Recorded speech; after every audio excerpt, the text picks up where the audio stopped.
What are optimum currency area? What do optimum currency areas mean? What are the benefits and limitations of optimum currency area? Optimum currency area is normally a geographical area in which a single currency is shared by the member nations of the region, and this is a geographical area in which a single currency would create the greatest economic benefit to all members of the region. So there will be a shared currency in an optimum currency area. There will not be any national currency in a normally in an optimum currency area. For example, eurozone is an ideal and real world example for optimum currency area. And let's look briefly the optimum currency area theory. As per the optimum currency area theory, the countries sharing a common currency will uh, help them reap the economic benefits, and they will be able to maximize the economic benefits when they have a stronger currency, common currency, and the economic relations between the member countries of the region uh, will be maximized as they are cooperating each other. And a single currency essentially leads to the entire economic integration. It brings the embracing a common currency will brings capital market integration, trade integration, labor market integration, monetary policy integration. The capital market integration will happen in an optimum currency area through free flow of capital inside the region, between the nations inside the region.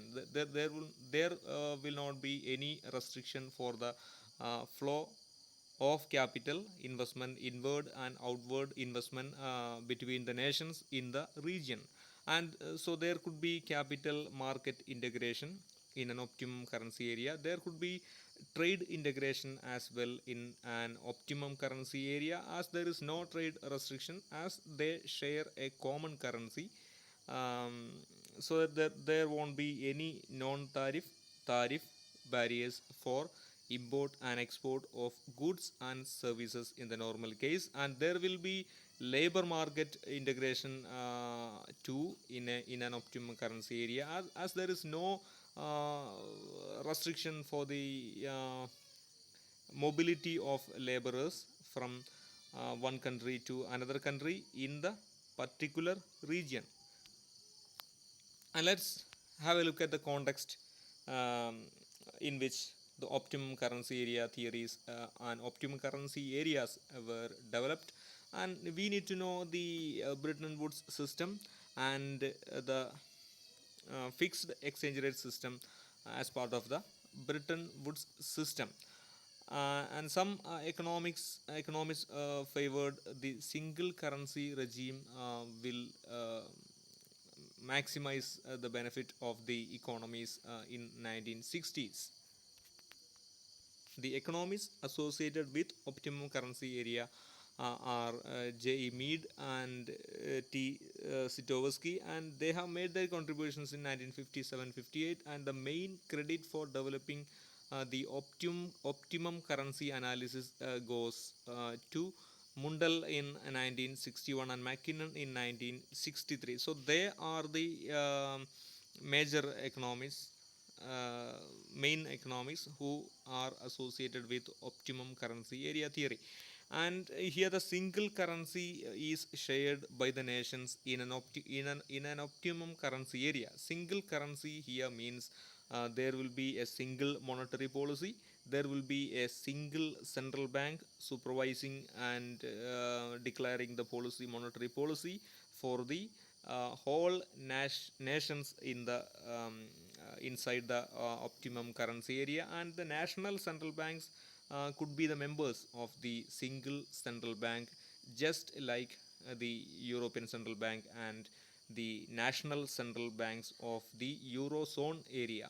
So there will be a monetary union, and there will essentially be a single exchange rate policy as a single currency is shared.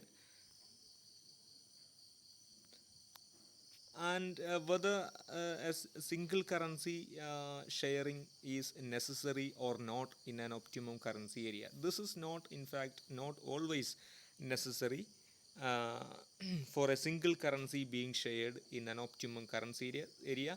Normally, a single currency will be shared in an optimum currency area, but sometimes it could happen also uh, as the countries in the region agree to uh, fix the uh,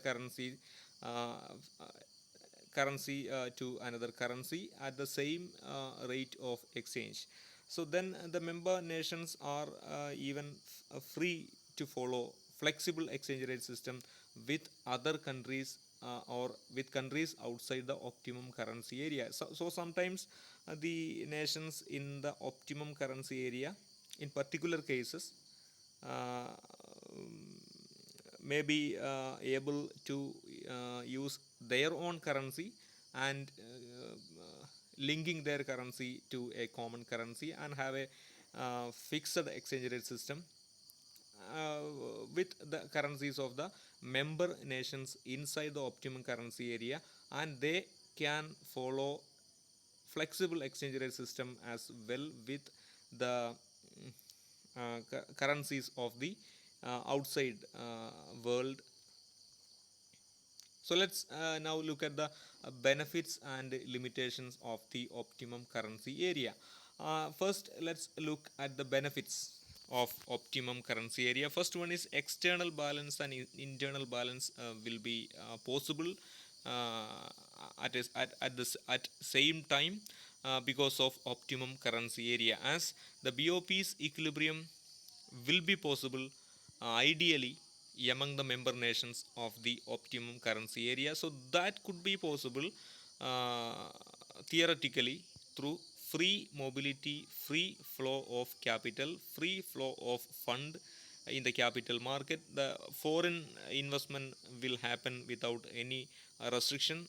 Uh, so the capital account of the nation will be in balance almost, and the current account will also be in balance, as there is no trade restriction, as there is no imposition of tariff and non-tariff barriers on the import and export of goods and services.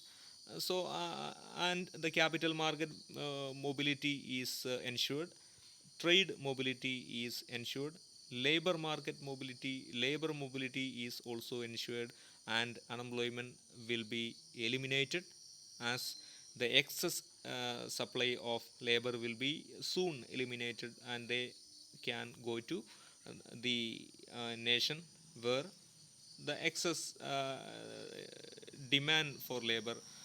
So the unemployment will be eliminated because of optimum currency area.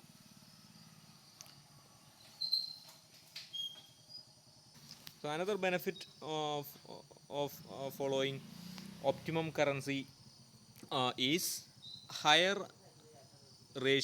higher will be the ratio of traded to the non-traded goods. So trade will increase. So the ratio of traded divided by non-traded goods will increase as the trade volume is increasing. And in other words, the ratio of foreign trade uh, to national income will also increase. So this is the benefit of optimum currency area. This is due to increased trade volume of the members of the optimum currency area. So another benefit is that the open economies uh, should uh, adopt monetary policy and fiscal policy to attain both internal balance and external balance, rather than adopting exchange rate policy. So exchange rate policies could be adopted by the nations where they have the fixed exchange rate system, but under the flexible exchange rate system, the economies can navigate the monetary policy devices and fiscal policy devices to bring the internal balance and external balance back on track. when the optimum currency area has a single currency being shared by the members of the currency optimum currency area, and their suppose their currency is freely fluctuating in the market, in the foreign exchange market, so they don't have the option, they will not have the option of exchange rate policy. They cannot devalue or revalue for trade equilibrium. So they have monetary and fiscal policy to affect the trade balance of the nations in the optimum currency area. At the same time, when they are following a fixed exchange rate system, so they can devalue or revalue as per the situation to bring the trade equilibrium back. There won't be the uncertainty when a single currency is being shared by the members of the optimum currency area. So there will not be the continuously changing exchange rates among the nations in the particular region. So when they embrace a single currency, the that kind of competition will be ended. Then the promotes it the optimum currency area will promote specialization in production, as there will be free flow of goods and services inside the region among the nations in the optimum currency area, as there is no restriction for trade, as there is no restriction for import and export. So specialization will be maximized, and the benefits of specialization will also be maximized. Economies of scale is a specific benefit from single currency being shared in the optimum currency area, and that will be a single large market in the world, and they can influence the world economy as well. So as there is a single currency in an optimum currency area, or as there is a fixed exchange rate system in a particular currency area, there will be exchange rate stability. In both cases, there will be exchange rate stability, and that will ensure the price stability. So internal balance will be ensured, and external balance will also be ensured, and there won't be the cost for maintaining huge foreign exchange reserve, as they are not the only country sharing using the same currency. They have a number of countries in the region sharing a common currency. So the need for huge um, foreign exchange reserve uh, is not existing, as they are now in the optimum currency area. So, having said that, despite the numerous benefits from sharing a single currency in an optimum currency area, there are a few limitations too. There won't be a single monetary policy. Um, there will be independent monetary policy for whole member nations in the optimum currency area. So that lacks the freedom for controlling the economy. So the each national government in the optimum currency area uh, does not have the freedom, does not have the power to affect internal balance and external balance. So they cannot directly impact the internal balance and external balance. It can only be done through the the common central bank of the optimum currency area, just like European Central Bank. Um, all the national central banks could be the members of the common central bank, and there could be the contradiction in the policies.